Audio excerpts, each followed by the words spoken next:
Iphini lomqeqeshi we-Kaizer Chiefs uCedric Gaza uthe iqembu lizizwa likhululeke kakhulu ngemuva kokungena emzukwaneni olandelayo we-CAF Confederations Cup.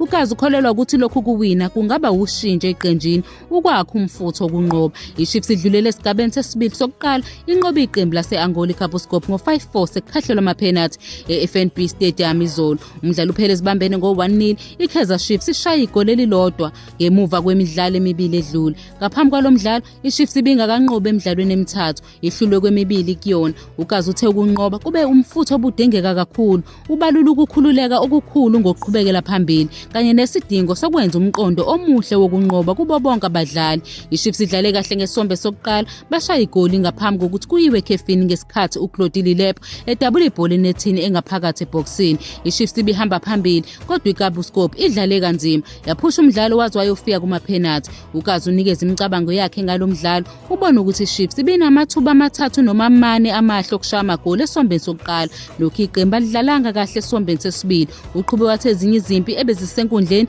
ziphazamise umdlalo. Njengomdlalo wokuqala i-Chiefs bekumele ibhekane nomdlalo onzima. uGaza uncome ukuzilungiselela kweqembu ukulenselela. Umzukisano olandelayo womqhudelwano we-CAF uzokwenzeka ngempela sonto ka-October 17 kuya ku-19. i-Kaizer Chiefs izodlala nowinile emidlalweni weSimba DC yaseCongo Brazzaville neJameli yaseComoros. i-Chiefs ibhalise iskwadi sabadlali abangu-34 kulo mqhudelwano. uSamkelo Zwane akekho ohlwini njengoba esebolekiswe kwisiwelewele FC. Uma i-Kaizer Chiefs ifinyelele esigabeni samaqoqo kungase kwengezwe abanye abadlali abayisithupha.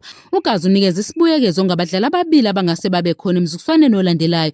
uLuke Batman no-Asanele Velebayi sebebhalisiwe futhi bangadlala, kodwa lokhu kuncika odabeni lwezomthetho. Balinde umphumela wombango wabo wezomthetho ne-Cape Town Spurs ozodlulela esibuyekezweni sesisafa ngoLwesibili.